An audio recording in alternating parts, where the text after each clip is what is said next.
Lorsque nous fermons les yeux et essayons de visualiser l'événement que nous appelons les 10 plaies d'Égypte, notre esprit est presque immédiatement pris en otage par les images cinématographiques d'Hollywood. Nous voyons un Charlton Heston imposant, aux cheveux blancs au vent, levant un bâton de bois tandis que des tonnerres artificiels éclatent dans un ciel peint. Ou peut-être nous souvenons-nous des animations colorées de notre enfance, où les grenouilles semblaient presque comiques en sautant sur les lits des Égyptiens, et où le fleuve de sang n'était qu'un effet visuel intéressant, presque inoffensif. Nous avons domestiqué cette histoire.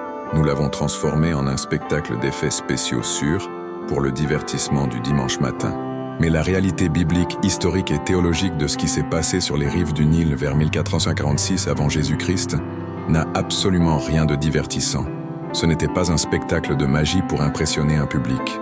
C'était une guerre.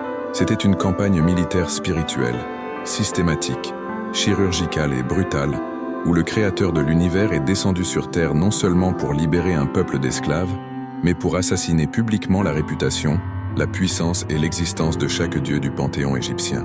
Ce que nous allons investiguer aujourd'hui, c'est le côté sombre, cru et terrifiant de cet affrontement. Nous allons regarder les plaies non pas comme des événements isolés de la nature ou des coïncidences écologiques, mais comme des coups d'un dieu en colère démantelant la plus grande superpuissance de l'Antiquité, pièce par pièce, idole par idole, infrastructure par infrastructure, jusqu'à ce qu'il ne reste plus rien que la mort, les ténèbres et un empire à genoux dans la poussière. Pour comprendre la terreur absolue qui s'est abattue sur l'Égypte, nous devons d'abord entrer dans l'esprit de l'ancien Égyptien. Nous devons comprendre ce qui était en jeu.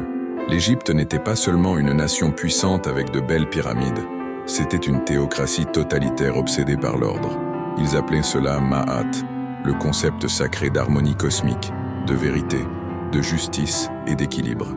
Pour eux, l'univers était un endroit dangereux, entouré par le chaos. Et la seule chose qui maintenait le monde en marche était le pharaon. Le pharaon n'était pas seulement un roi ou un général. Il était considéré comme un dieu vivant, l'incarnation d'Horus sur terre, le fils de Ré. Il était le médiateur cosmique qui maintenait le chaos à distance et garantissait que le soleil se lève, que le Nil monte dans la bonne mesure et que les récoltes prospèrent. L'Égypte était la terre de la stabilité éternelle, de la propreté obsessionnelle et de l'adoration de plus de 2000 dieux qui contrôlaient chaque aspect minuscule de la nature. Ils se croyaient intouchables, ils se croyaient éternels. Et puis, du désert, du lieu du chaos, surgit un homme, un ex-prince devenu traître, un meurtrier fugitif, un berger bègue de 80 ans, ne tenant rien d'autre qu'un morceau de vieux bois à la main. Moïse n'entre pas dans le palais doré pour demander une faveur diplomatique. Il n'entre pas pour négocier de meilleures conditions de travail. Il entre pour déclarer une guerre totale. Et la réponse de Pharaon est le déclencheur de l'Apocalypse.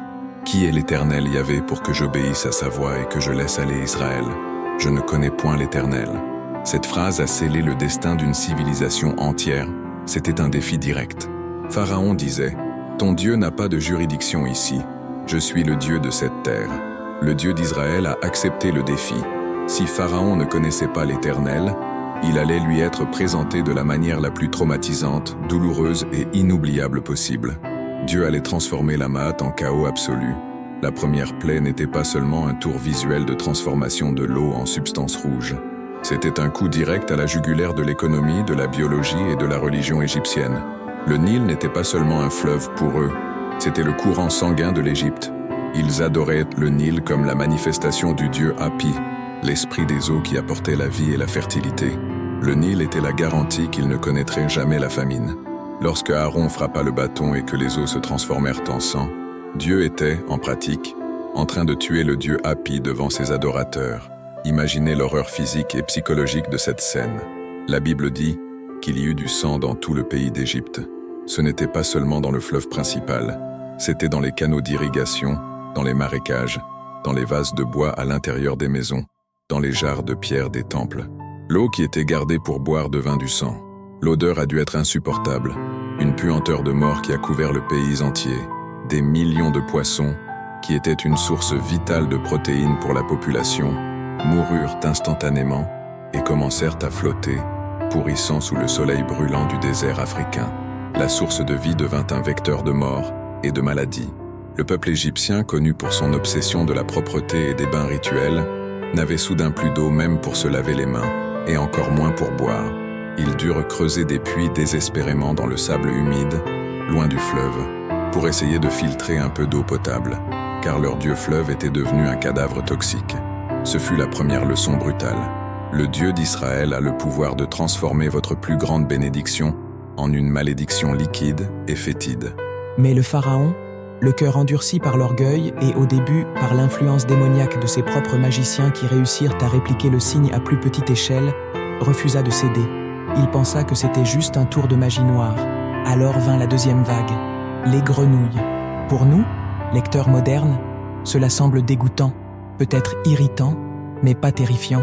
Pour les Égyptiens, cependant, ce fut une ironie théologique cruelle et calculée.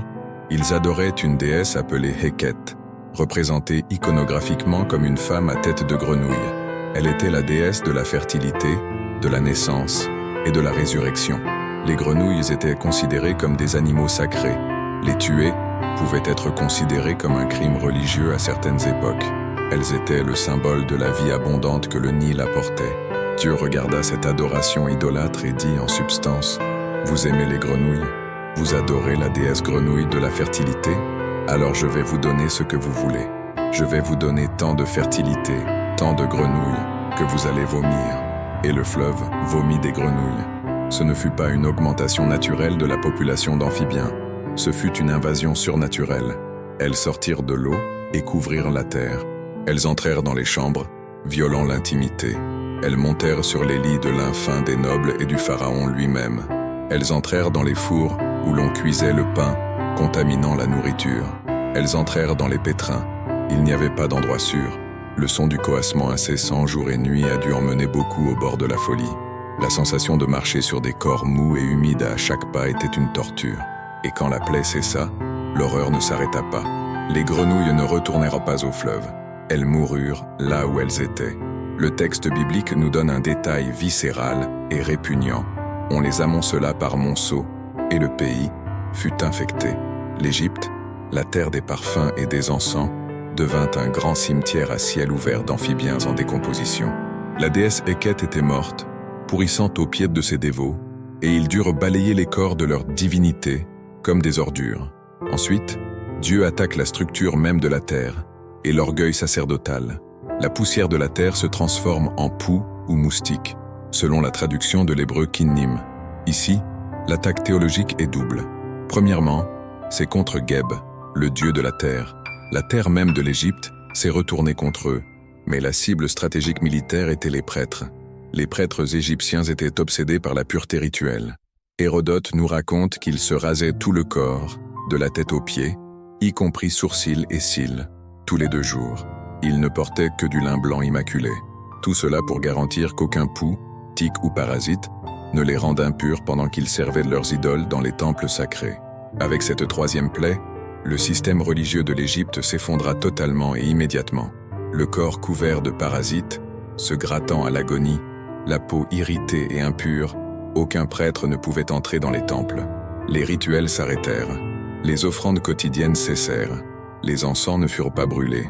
Les dieux de l'Égypte restèrent dans le silence et la faim, parce que leurs serviteurs étaient impurs et humiliés.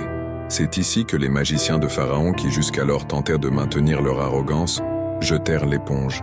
Ils essayèrent de produire des poux et ne purent pas. Ils regardèrent le chaos microscopique qui mordait leur peau et confessèrent à Pharaon: « C'est le doigt de Dieu ». Ils reconnurent ce que le roi refusait de voir. Ils luttaient contre une intelligence supérieure qu'ils ne pouvaient pas manipuler. La 4e plaie, les mouches, ou essaims d'insectes divers, apporta une nouvelle dynamique effrayante, la distinction géographique. Jusqu'à présent, les plaies frappaient tout le monde. Mais maintenant, Dieu traçait une ligne visible dans le sable. Il déclara: « Au pays de Goshen où habite mon peuple, il n'y aura point de mouches. » Imaginez être à la frontière entre l'Égypte et Goshen. D'un côté, un nuage noir d'insectes piqueurs dévorant, bourdonnant, transmettant des maladies et détruisant le peu de confort qui restait. De l'autre côté, un air pur, le silence et la paix. Dieu montrait qu'il n'était pas un Dieu local, limité à une montagne ou à un temple. Il avait un contrôle sélectif et GPS sur le territoire.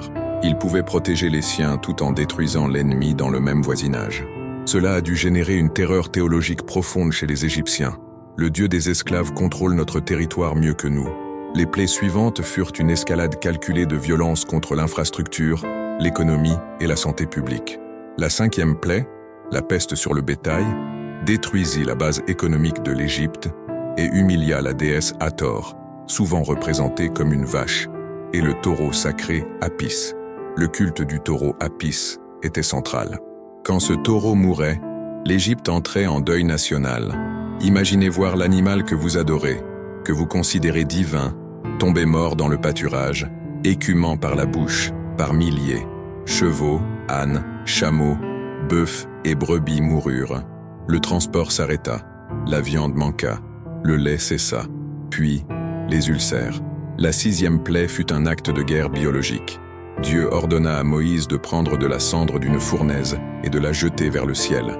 Cette cendre devint une poussière fine qui causa des plaies purulentes, des furoncles douloureux qui éclataient sur la peau des hommes et des animaux.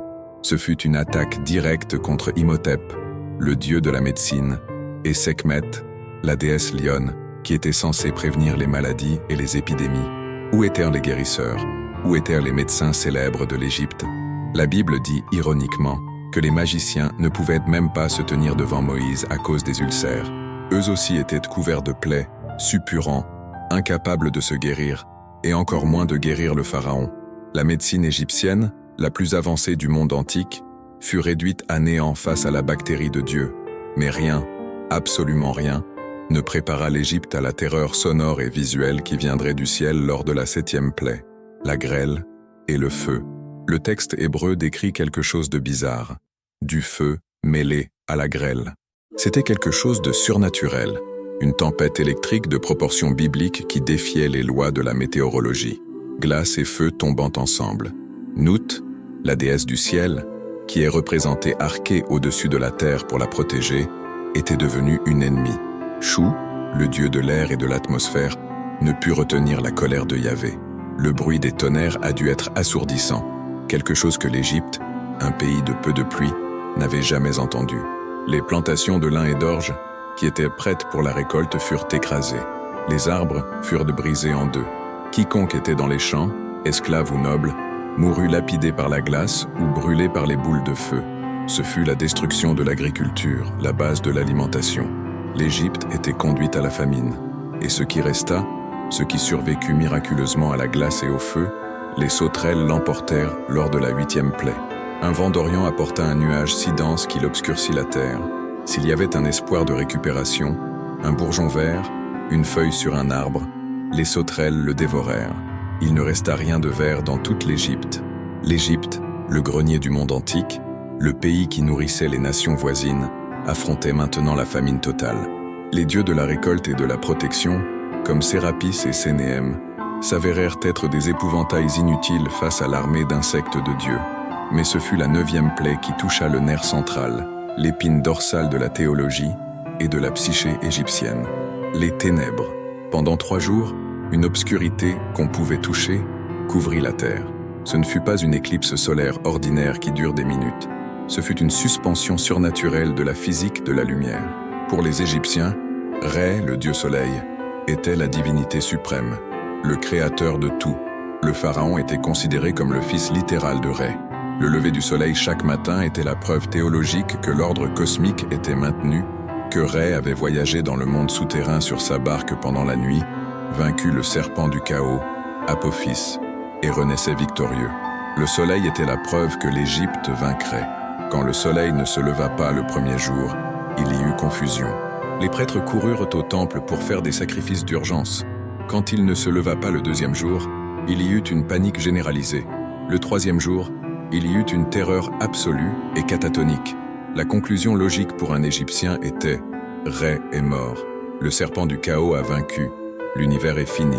Nous sommes morts. » Le pharaon, le fils du soleil, était impuissant assis sur son trône sombre, entouré d'épaisses ténèbres qu'aucune torche ne parvenait à pénétrer totalement.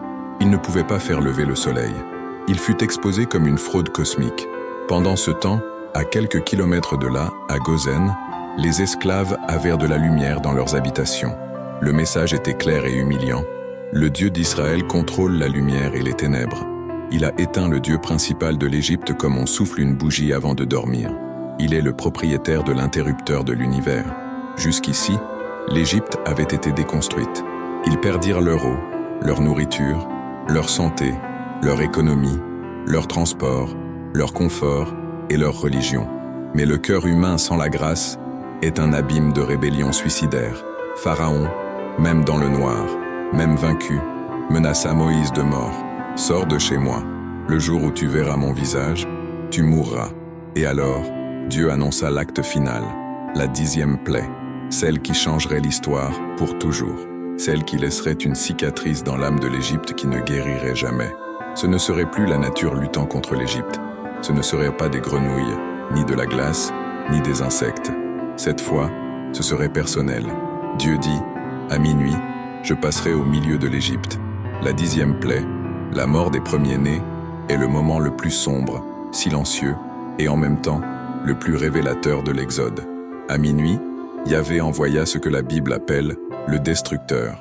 Ce ne fut pas une épidémie, ce ne fut pas une maladie sélective qui attaquait les plus faibles, ce fut une exécution judiciaire précise.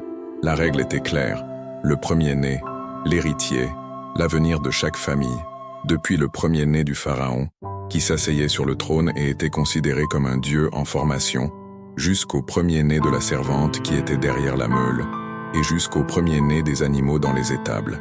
La Bible dit qu'il n'y avait point de maison où il n'y eut un mort. La clameur qui monta de l'Égypte cette nuit-là a dû être quelque chose qui ne fut plus jamais entendu dans l'histoire humaine. Un cri simultané, venant de millions de gorges, de mères et de pères découvrant leurs fils froids et sans vie. L'avenir de l'Égypte fut annulé en une nuit. La lignée divine du pharaon fut brisée. Les dieux de la protection de la naissance et de l'enfance comme Isis, Osiris et Bès échouèrent misérablement à protéger la vie la plus précieuse de chaque famille. Le deuil couvrit l'Empire comme un lourd manteau. Mais, au milieu de ce scénario de film d'horreur, il se passe quelque chose d'étrange, d'illogique et de merveilleusement prophétique dans les maisons des esclaves. Dieu donne une instruction bizarre à Moïse. Pour être sauvé de la mort, il ne devait pas aiguiser des épées pour lutter contre les soldats. Il ne devait pas construire de barricades. Il ne devait pas fuir vers le désert avant l'heure. Il devait tuer un agneau mâle, d'1 an, sans défaut. Et il devait se prendre le sang de cet animal innocent et, avec un bouquet d'hysope, peindre les linteaux des portes de leur maison. Pourquoi? Quelle logique militaire est-ce là? Aucune. C'est la logique de la rédemption. C'est la logique de l'Évangile. Dieu enseignait à son peuple et à nous aujourd'hui une leçon fondamentale. La seule différence entre celui qui vit et celui qui meurt face au jugement divin n'est pas la nationalité, ce n'est pas la richesse. Et écoutez bien, ce n'est même pas la bonté morale. Les Israélites étaient des pécheurs aussi. Ils adoraient aussi des idoles en Égypte. Ézéchiel 20 nous le dit. Ils méritaient aussi le jugement. L'ange de la mort avait le droit légal d'entrer dans la maison des Hébreux, autant que dans la maison des Égyptiens. La seule chose, la seule barrière qui empêcha le destructeur d'entrer dans la maison d'un Hébreu et de tuer son fils, fut le sang d'un substitut sur la porte. Quand le destructeur passait par les rues silencieuses et voyait le sang frais sur le bois, il passait par-dessus. C'est ce que signifie Pessah, la Pâque.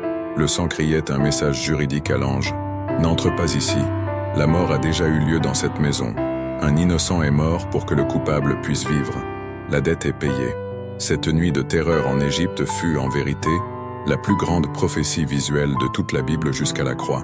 Cet agneau mort en Égypte était une ombre. 1500 ans plus tard, sur une colline hors de Jérusalem, pendant la même fête de la Pâque, le véritable agneau de Dieu, Jésus-Christ, serait tué. Son sang ne serait pas peint sur le bois des portes, mais sur le bois d'une croix. Et quiconque se réfugie derrière ce sang est sauvé de la colère à venir de Dieu.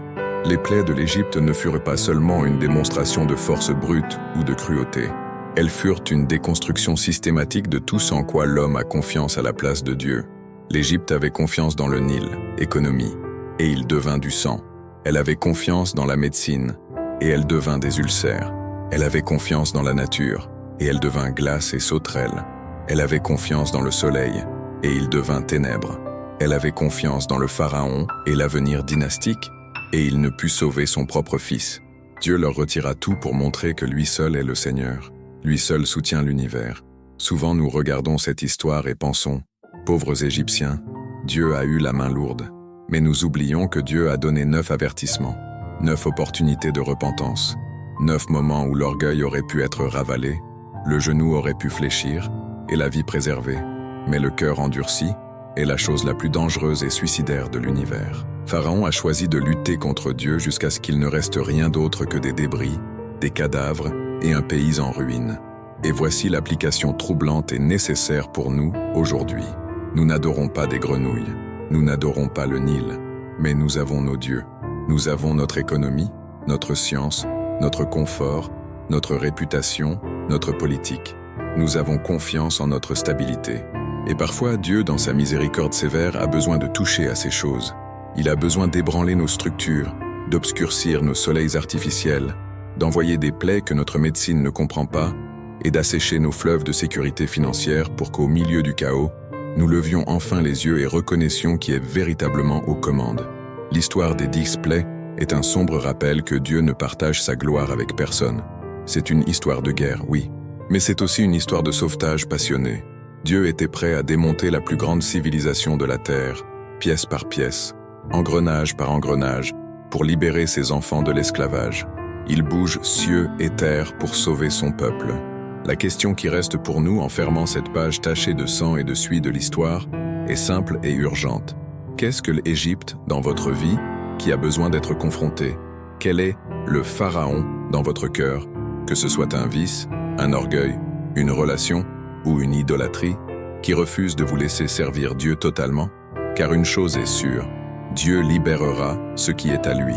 Le choix que nous avons est de savoir si nous serons libérés par le sang de l'agneau, protégés à l'intérieur de la maison, mangeant la Pâque avec révérence, ou si nous serons ceux qui, à l'extérieur, tenteront de lutter contre le propriétaire de l'univers et découvriront, trop tard, que c'est une chose terrible que de tomber entre les mains du Dieu vivant. Ne sous-estimez pas cette histoire. Ce n'est pas un conte de fées. C'est le registre historique d'un Dieu qui entend le cri de l'opprimé et qui a tout l'arsenal de la création, d'épouse aux anges de la mort, à sa disposition pour répondre. Et quand il répond, le monde tremble, les idoles tombent et l'histoire change pour toujours.